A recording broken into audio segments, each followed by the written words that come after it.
The more you let go allows the natural flow of abundance in your life.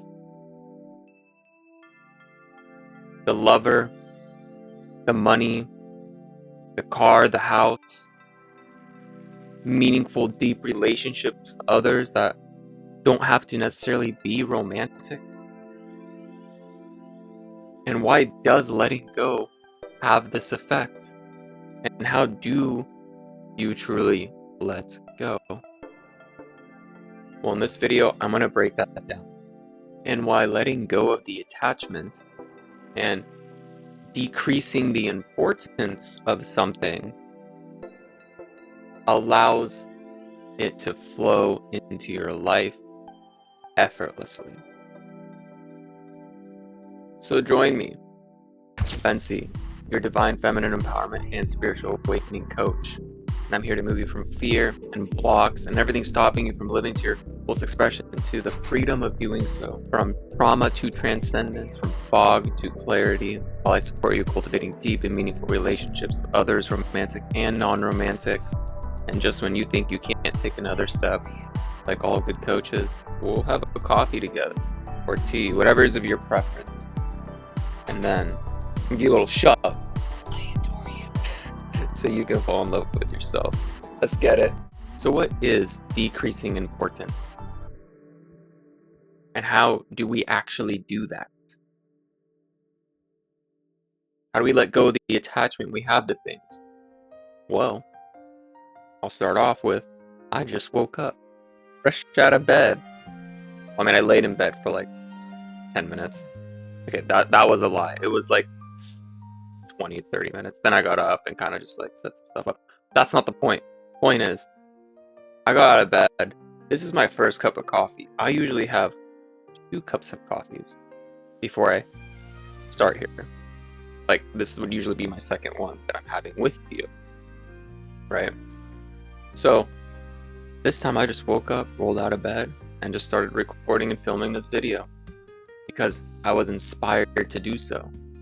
I didn't think about, oh, am I going to have enough caffeine, which sometimes is the thing, like, is my brain going to have enough clarity? I'm just rolling with it, baby. I'm rolling with excitement and passion, right? Hair's messy. I normally rinse my face off too, right? Bedhead. So, bedhead. Oh man, 1 cup of coffee, wacky sessions, huh? Oh my gosh, that just sounded even more wild. Wacky sessions? All right, back to the point. Whatever you put of importance, imagine it being on a teeter-totter, right? And here's a little teeter-totter thingy, and here's the thing that you find important. Here's you standing there. Well, if you start to put this thing of importance, right, it's way up here. Oh, it's too difficult. It's so magical. I need to have it in my life. You have this attachment that you think that if you have that thing, it'll make you happy. That if you think you need a cup of coffee before you start to film a video, then you're going to be good enough. Then you'll be worthy of the abundance or love. So again, you're increasing the importance, and the thing that happens is that thing is now looking down at you. You're here. That thing is looking down at you while you're looking up at it. And what does that mean? You idolize it. It's like a superior, supreme being, right? That you want the awe moment from. You put it on a pedestal. That's what I'm getting at. So the more you put things on a pedestal, like that person you really like, and you think you can't have them or anything, and you don't have the courage, or you start to choke up when you want to talk to them, the more you're going to repel it. It's like 2 magnets, one, shifted the other way, and you want something really bad, like you're trying to, but the other one's like, polarized. It's going the other way. Maybe depolarized is the right way. I don't know, let me know in the comments. So, here's the thing. One is finding out, like, what is the attachment to this thing that you have? Okay. This is how we break this cycle. The attachment of finding out what is this going to add to your life? Is this thing the reason that you will be happy? Because being happy is a choice. You can be happy now in this very moment. Every moment is a new moment. And you choose that. Nothing outside of you can choose your happiness. That's why if you meditate and you envision the life that you want, right, using your imagination in your head, you can get excited about it. You can see what it's like to have that life if you envision it from start to finish.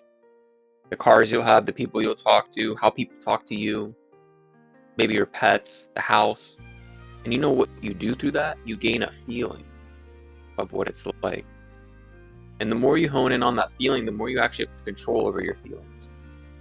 And you can start to choose how to respond in reality rather than react. So if it's so important for you to have this thing, and you need it, and you want it, what is that implying? That is a vibration of lack, that you don't already have it, that it's not here and now. Everything is here and now. Everything you want is already on this planet. You will jump realities, quantum leap to different ones where you start to shift your preferences the more action you take in a certain path, and you'll start to shift to a reality, and that means inner work as well, that type of action, to a reality that's more preferable to in alignment to the things that you want. So the more you let go of stuff, the easier it comes to you. What's naturally already resonating for you in your core soul frequency.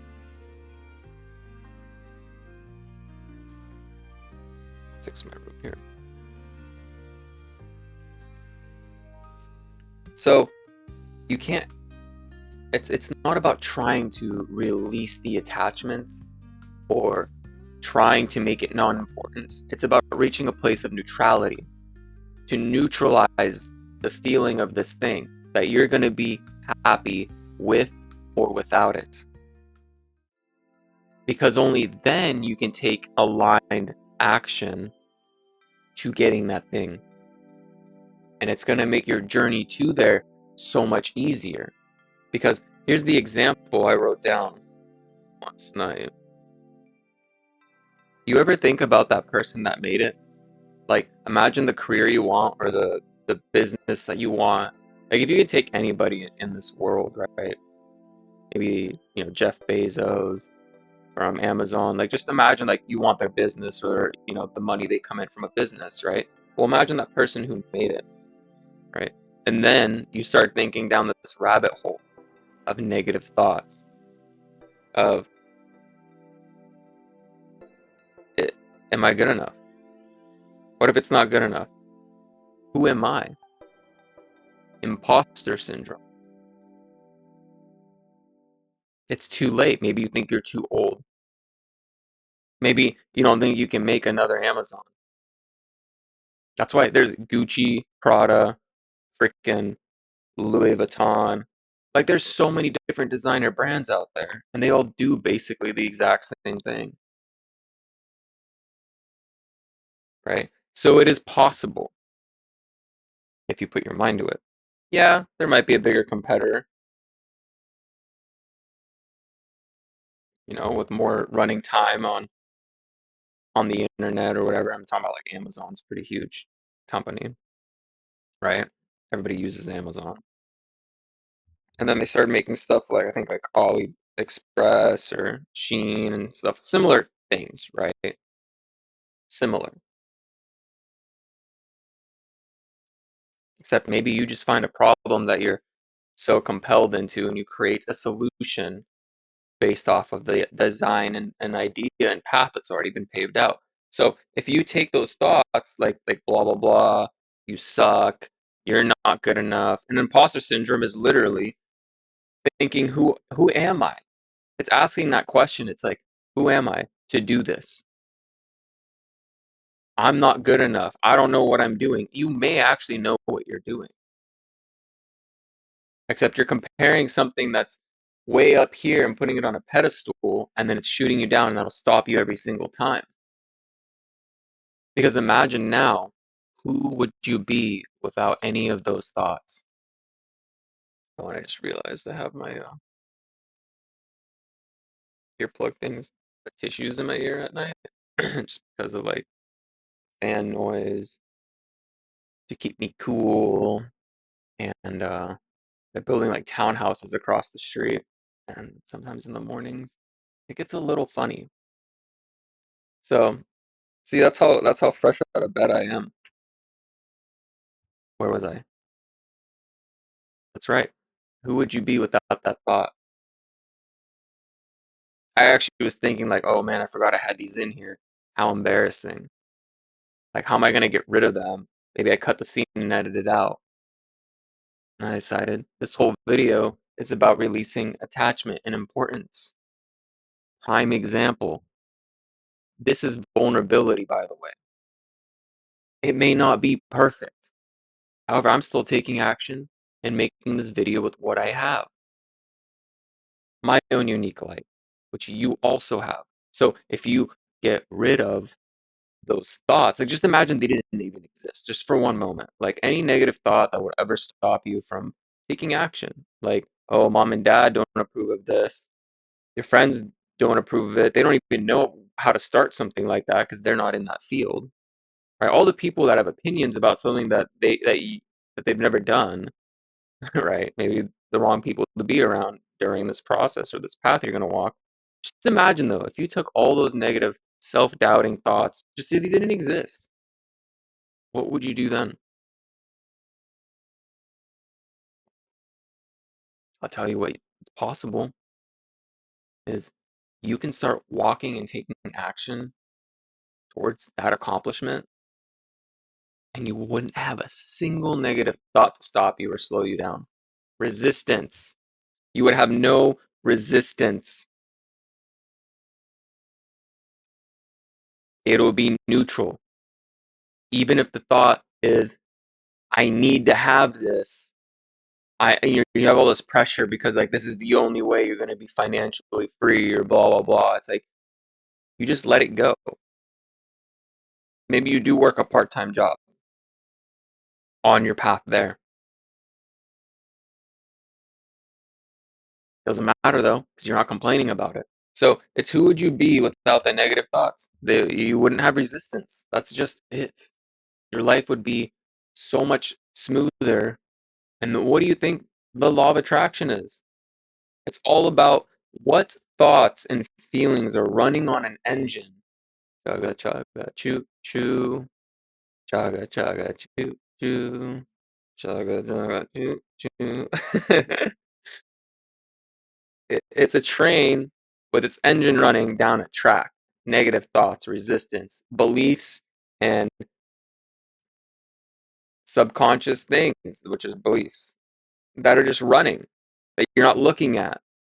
Part of you actually believes that it's not possible. So if you can add awareness to that train, you can be the conductor and say, oh, off, delete, reprogram yourself, and then turn on that engine towards that path that you want. And here's a couple of things. Like I already showed you that I just decreased the importance by making this video. Fresh out of bed. Fresh out of fucks. Just kidding. The only folks that I give about are the ones that support you on your journey and me on mine, which is through this. So if you haven't already, like and subscribe. I invite you to join me on my journey as you are walking on yours. And let me know in the comments how I assist you. I'd love that. So here's another thing. There was a time when I was in 7th grade and I wanted to play basketball. And I did. I signed up for the basketball team. In our very first game of the season. And I've been learning all these new rules I didn't know. I just played basketball with my friends. before. I didn't know there was all these rules and certain ways to play and like positions and all that stuff, and like it wasn't thoroughly explained. Either way, I just kept playing and practicing, and our very first game, I we set up against the other team. I think I was like on the right side of this, and then I saw the guy, with the ball start dribbling it towards me like he thought he was just gonna go around and shoot the thing, but I saw the perfect prime. Like I just saw it, like innately. I didn't even think about it. I was full of like adrenaline because I'm like freaking out. Like, what if I get this play wrong? Or because like I was more focused on the play, but then I let go and let my innate ability just swipe the ball out of his hand. And then nobody, like it took everybody like 2-3 seconds to process as I'm already like halfway down the court and scoring our first shot. Right. Well, here's the thing though. I did let go because my natural instincts from playing with my friends kicked in. And I stopped thinking about like I have to be here, this position. When we were learning screens, like getting in front of someone to like block them off, so that way the person who has the ball can dribble around. I had no idea what that was about. They just showed us to do it, and I'm like, all right, like there wasn't very much of an explanation, or maybe I just wasn't paying attention. Either way, I was so focused on making sure I don't mess up because I wanted to please everybody. However, I did that, and then it was huge, right? So that was a really good moment for me and a good time to share here because after that game, I didn't play that way again. And the rest of that game either, I played the same way. Why? Because I started focusing too much on the game itself, and the actual playing. And the more coaching went by, like I couldn't focus on playing innately. And then towards the last like few games of the season, like me and the team, like we had just finished our game and I think we won. And we were just playing against each other, just having fun and whatnot. And then like I was like just having fun, letting go and just whatever. And then I saw one of the other players like do really good, like do some really like crazy stuff. And I'm like, why don't you ever play like that when we play? And like I forgot his answer. And then I just and because I saw the way he was just like more free with it, so I just reminded me of playing with my friends and just like being free and like no rules, right? No attachments. So I started playing the way I wanted to play, and then I started just not slamming, but like slam dunking, but like just taking shots, going wild. And then he's like, "Why don't you ever play like that when we play games?" Right? And I didn't really know the answer. I was more flattered because it's like I felt like I finally released that flow state because I wasn't attached to all these rules and things. And like I have to play a certain way, otherwise coach won't be happy. And then some coaches like yell at you if you don't get the play right. So it's like think about it, like you're enabling your players to attach to the outcome of the play versus like them playing naturally and being more of a flow state. That's why there's some superstars because like they just are in a flow. They don't care. Like they get it. They get the positions and what they need to do, and they know that they can only do their best at that. But and not but they just go at it and they're happy in the process. Like they just do their natural thing. Imagine if I had let myself do that, right? Now, now I'll give you one more quick realization is it was like 5, 6 years ago. I had a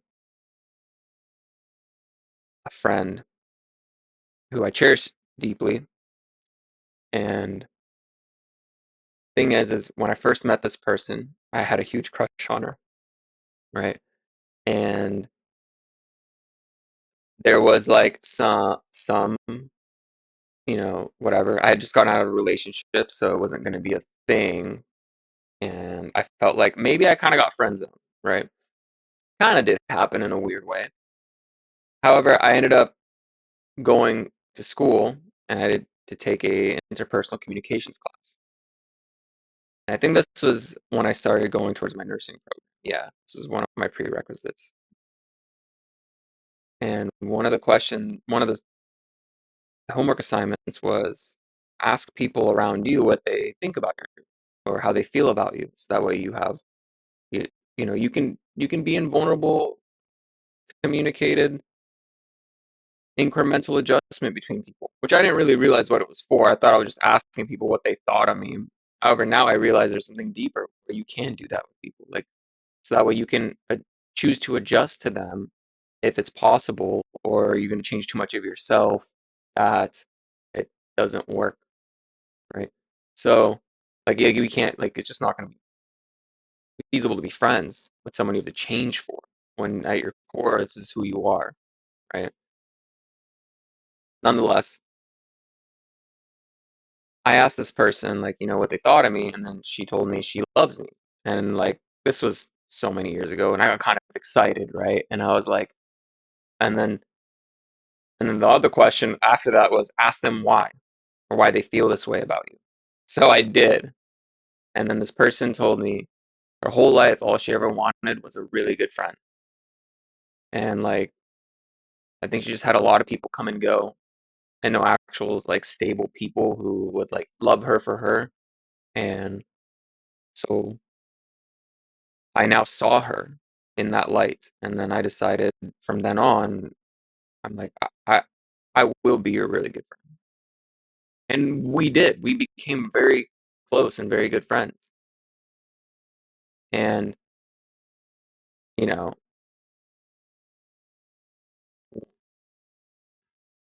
what ended up happening was, like, I did want to have, like, you know, prior to that, when I had my crush on her, I did express feelings a little bit. And she didn't want to continue in this way because I just got out of a relationship. She didn't want to be like the first woman that after this relationship. This was a long time ago though. Maybe even like 7 years ago. Yeah. So it was like 22, 23. Yeah. Maybe 21. Anyway, point is, later on, as I became this very good friend and I embodied that role and I loved it, right? I started seeing this person start wanting me more, start doing things more flirtatiously and very obviously. And she started wanting me in that way. At least that's what it felt like. We never really actually like talked about it. However, I can see all the moves she's making, and I just felt like I needed to be immune to it because I chose to be your friend. We never really had like a conversation about it. And later on, like years later, it kind of happened, like not like it happened. However, it was kind of like blurted out that, we would be open to that. And then like we did end up like, you know, making out and stuff. It was probably one of the best makeouts I've ever had. It's pretty good. Either way though, even after that, I'm like, whoa, whoa, whoa, what is happening? Like, and I'm still like, I don't think I want this in that way. I don't know. Either way, my point is I let go of it and I actually embodied like I just wanted to be her friend. That's it. Like, and that's the role I took on. That's what I honored. I honored that, and I always looked out for her. However, the cycle turned around where it became engaging like that towards me. So, and I didn't have to do anything. It just kind of came out, kind of just happened, right? So my point is the more you let go and you're not attached to the outcome, the more anything you want will start to come to you. It's just the way it works because you're no longer implying this lack. And the biggest takeaway from this, oh man, I just lost my train of thought on that.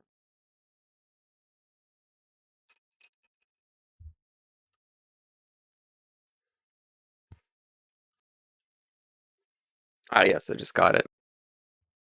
It's it doesn't matter what happens to you, good or bad, accept what shows up.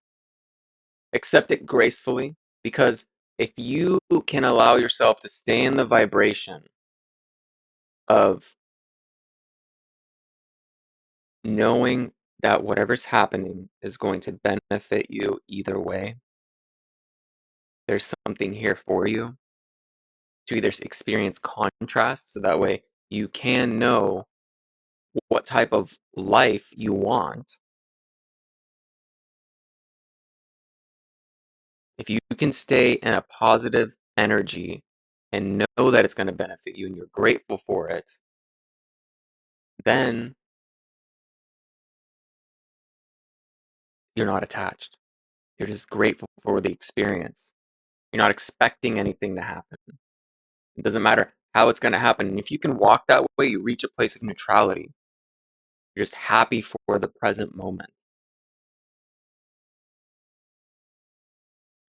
And maybe sometimes things don't work out because it is supposed to show you contrast. That's why you choose to accept the benefit now and know it's going to benefit you because it's only preparing you for the next thing. Everything is always preparing you for the next step. And the more steps you keep taking, and only you can take those steps. Nobody can take the steps for you. It's you. And when that new door opens, whether it's a person, place, or thing, new lover maybe because this one didn't work out. Maybe you avoided a dumpster fire relationship, right? Maybe you were just supposed to learn how to set boundaries in this one, or realize your worth or your value. However, when that door opens, that new door, only you can step through it. And sometimes that door that's open may be the unknown. It may be the universe and stars on the other side of that, and it's unknown to your physical reality. Maybe you are stepping into being into a 4D, 5D, 7 density being. However, only you can do that if you allow yourself to do it. And know every step you take is just going to benefit you towards that door. So, how to let go of attachment and putting things on a teeter totter and a pedestal. Well, you reach a place of neutrality. Thank you. I'm grateful for this. This is showing me contrast. This is illuminating what I want and what I don't want. And I am happy for it either way. It's just not in my preference to have this. So I'm going to walk a path of something that is more preferable to me. Accept, and you will still stay in the vibration you prefer unconditionally without the condition needing to change. You can still remain being happy. You can still radiate love and give love to yourself, knowing everything is working out for you. It's in your benefit to experience it. Okay? So have a wonderful, magnificent, transformative, alchemizing day. I keep trying to make short videos. They just keep flowing out like this. Like, I'm like, dude, I have a few other things I want to get done. And I'm like, dude, this one I can do in like 5, 6 minutes, like a quick, short Abraham Hicks kind of video. Nope.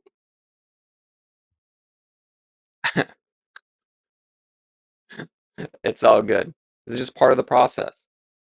I just flow and flow and flow. And I really did want to make a short video. It's all good though. Have a wonderful, magnificent, transformative, alchemizing day. Just let things flow. Maybe this video assisted you in such a strong way, or at least that one person who is you, that you gained a great amount of benefit, and for that I'm grateful. So again, I invite you on my journey. Have a wonderful, magnificent, transformative, alchemizing day. Beautiful cosmic soul. Coffee's finally kicking in. Love and light vibration now.